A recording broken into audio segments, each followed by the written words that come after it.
What's good, YouTube? It's your boy Tony D2 Wild checking in once again. Tony Digital bringing back another 4K visual, back with another banger today, guys, on something a little different, a discussion.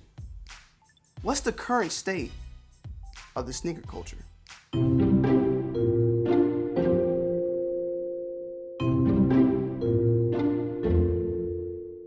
Guys, I wanted to bring something a little bit different, man. Really didn't have much on my mind or what I wanted to shoot this week. I do have some bangers coming on Friday and Sunday.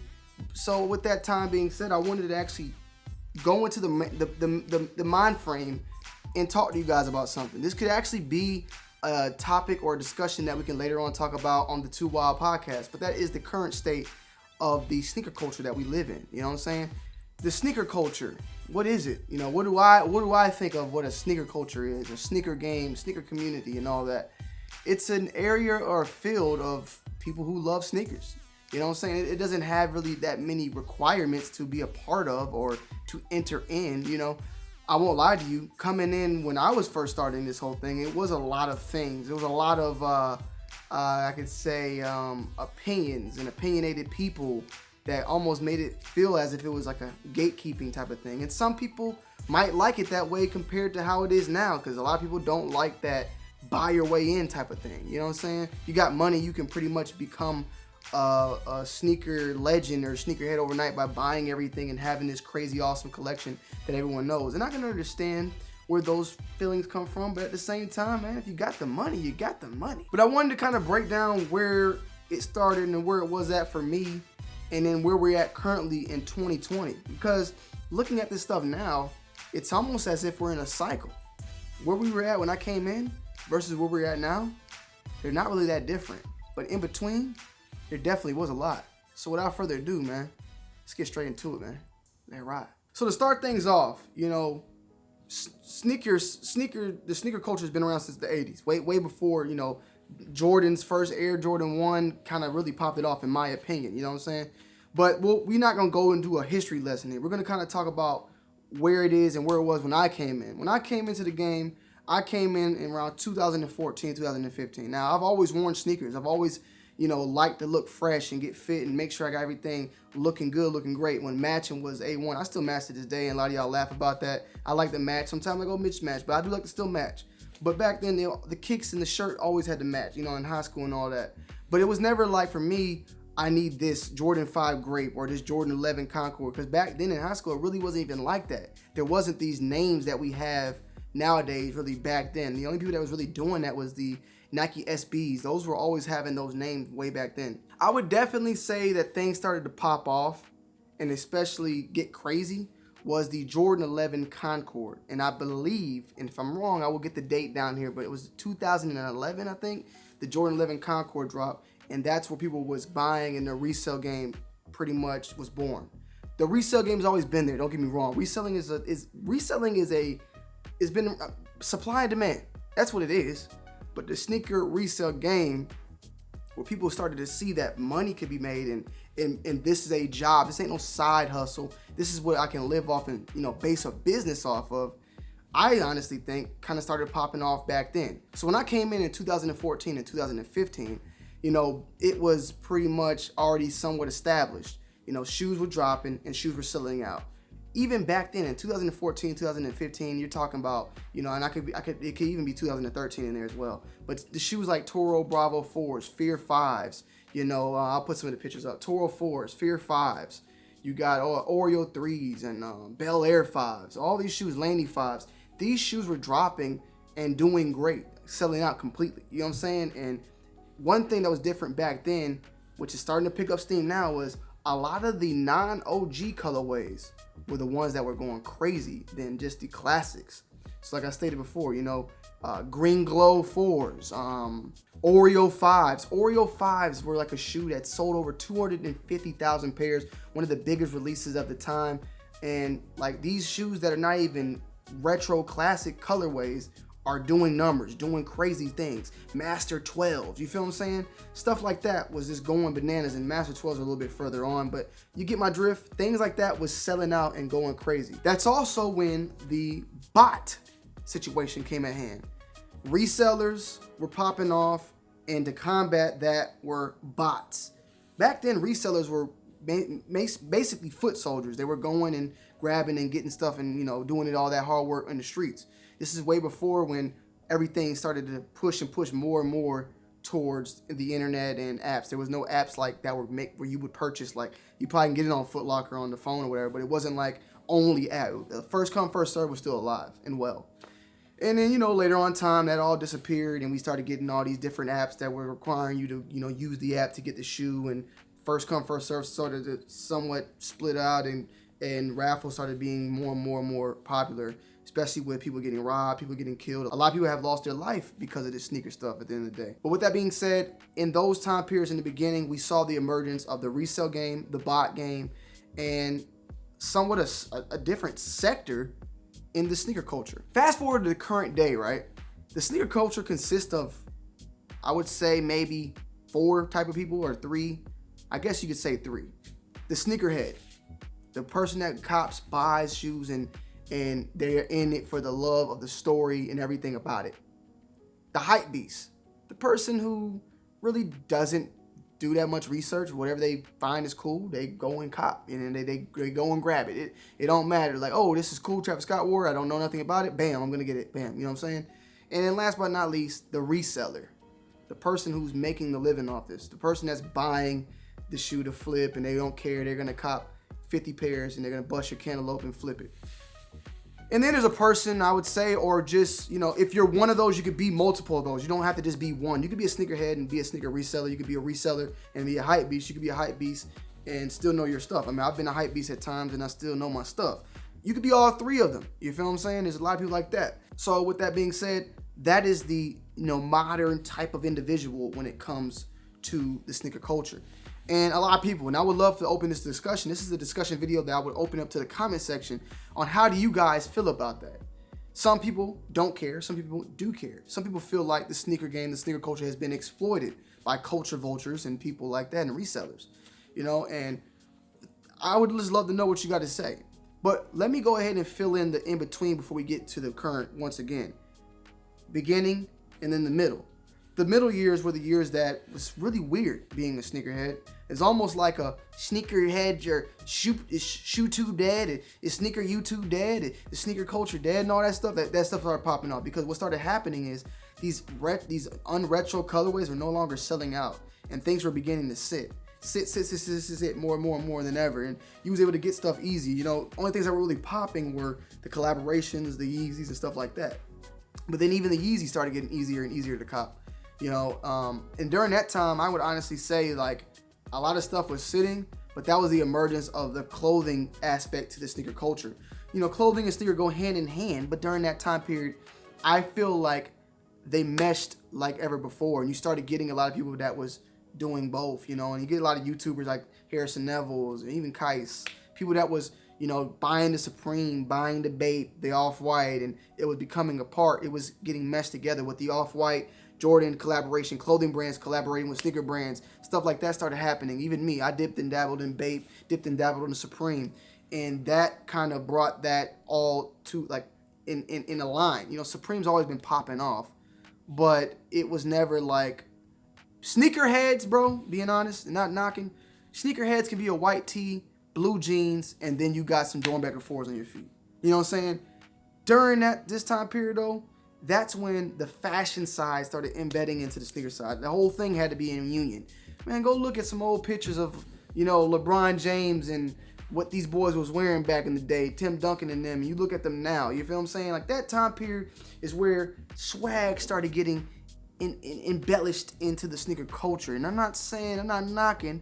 I'm even me. I mean, catch me back a couple years ago, I'm wearing some Jordans with some sneaker tees. You feel me? No disrespect, but Jimmy, what's his name? Jimmy Cupcakes or whatever it is. You know, over time, the branding of clothing started to infiltrate and get the swag and the pump, and everything just went together so swell.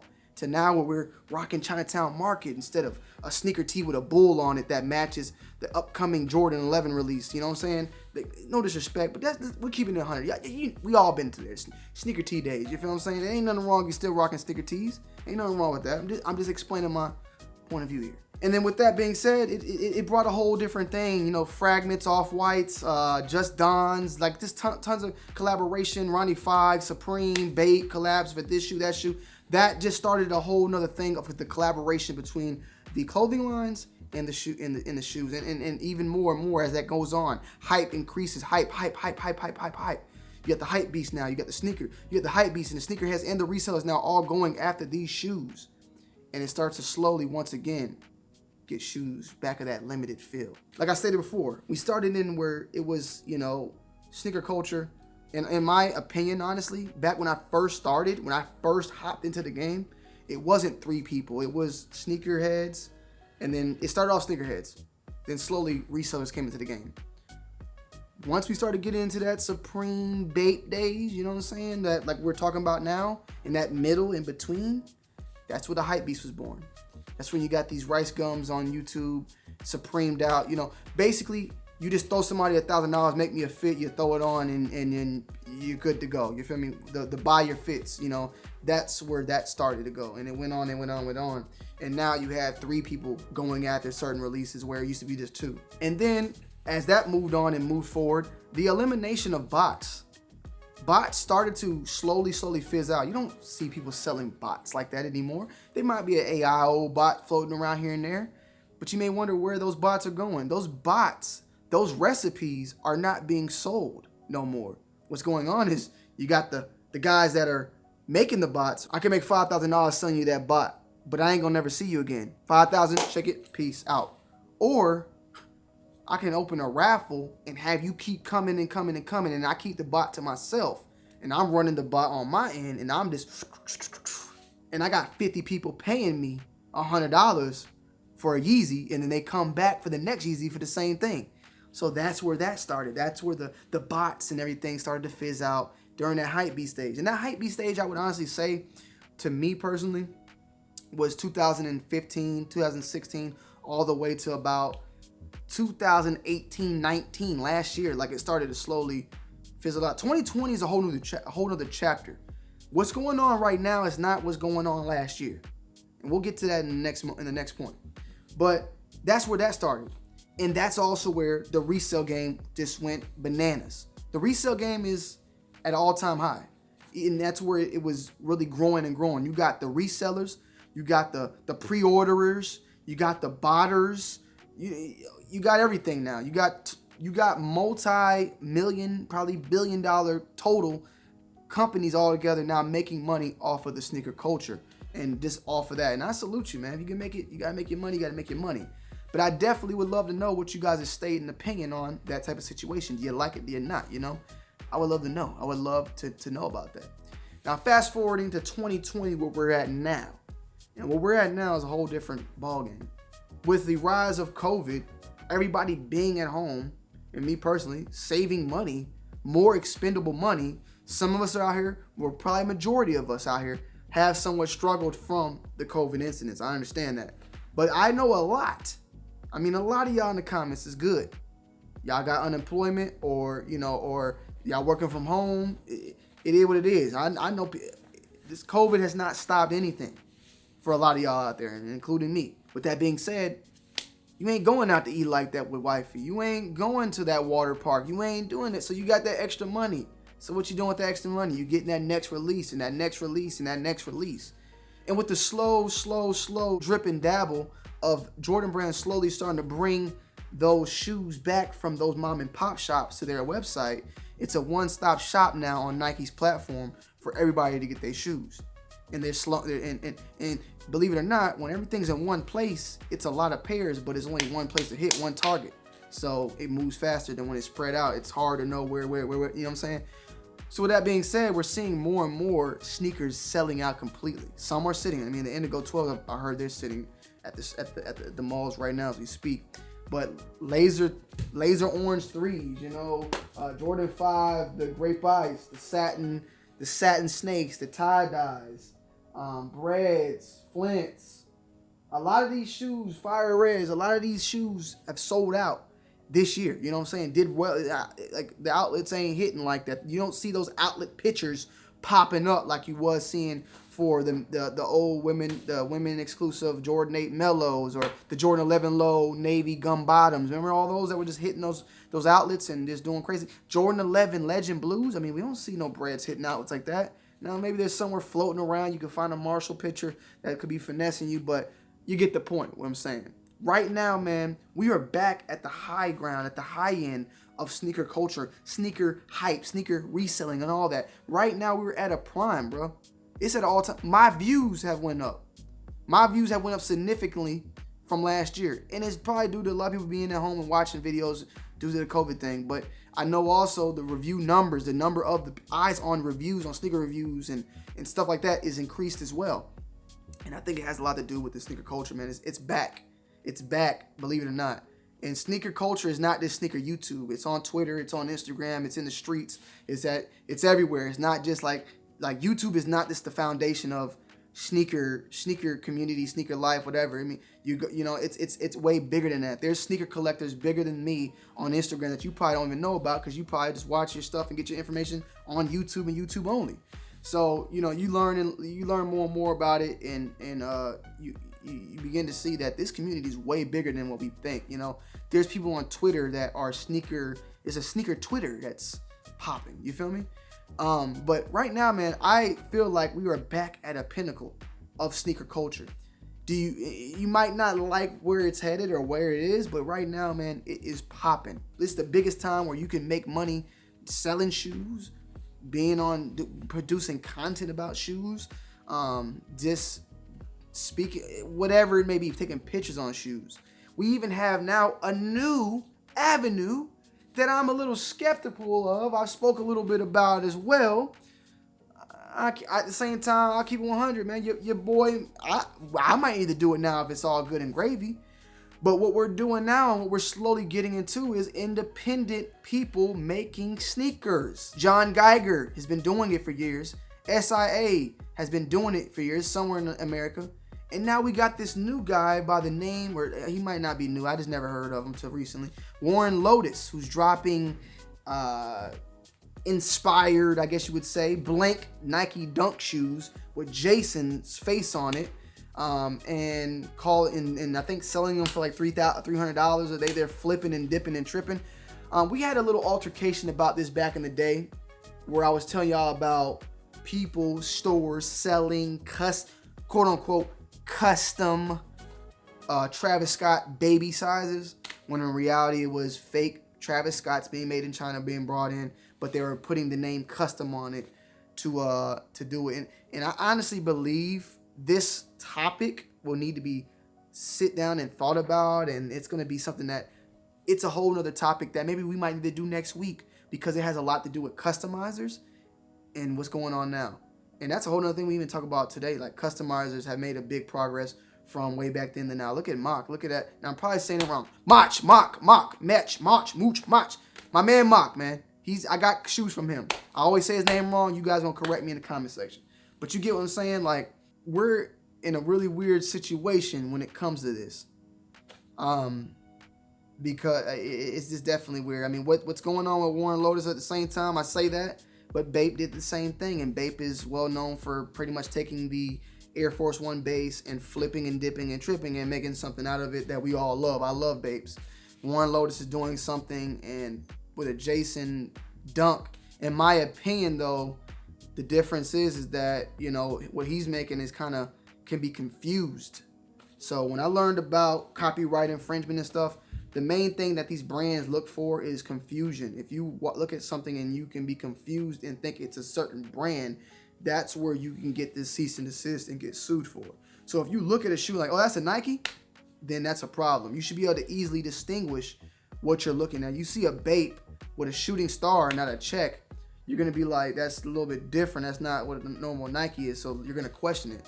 But those Jasons, they're looking kind of crazy. But we talked about this in a previous video a while back. What's the difference between a custom, a fake shoe, UA, and all this and that? We could probably save that for another topic down the road. But that's a whole nother place we're at now. Is now people making money as sneaker companies, sneaker selling like sample shoe, a sample IND shoe, John Geiger shoes, SIA shoe. You feel me? So like that's a whole nother avenue now that we are entering in, and I'm looking forward to seeing where it takes off. It's either gonna crash and burn, or it's gonna take off and be crazier and crazier than ever. This world is becoming more and more, as people, as humans, we are becoming more and more independent and not relying on the big companies, and it's a good thing in a way.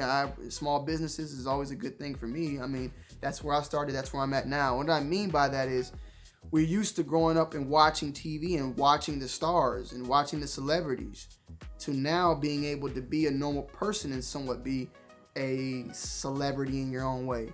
And what I mean by that is YouTube is no longer like something where big people go and do videos. YouTube is social media. YouTube is no different than Facebook, than Instagram. Like, and those same apps, these big time celebrities are on as well. It's not like it's a difference. It's not like you have to meet a certain tier to be able to post a video, to post a picture on Instagram, to post something on Twitter. We are all one. And with that being said, now with the sneaker culture and where it's headed, people like me and you can make shoes now. It's not something that you need a $1 billion industry or $1 billion investment or company behind you to do. You know what I'm saying? So I'm looking forward to seeing where that goes. What Warren's doing, you know, I can't really hate on it.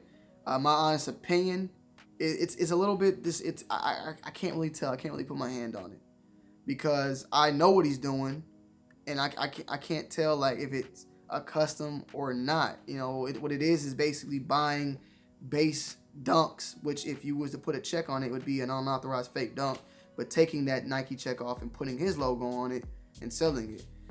But he's not doing it. It's more likely getting done in China. 100% it's probably getting done in China. Same thing, very similar to the custom, quote unquote custom Travis Scotts that were being sold a while back. Is it a custom? What makes something a custom? What makes something fake? You know what I'm saying? You know, it's something that's just been a back and forth for a long time, and it's beating a dead horse. I would love to know though what you guys think about what he's doing, and do you think it's a fake or do you think it's a custom? Or, when I thought of customs, I think of getting a shoe and doing something to this shoe. You know what I'm saying?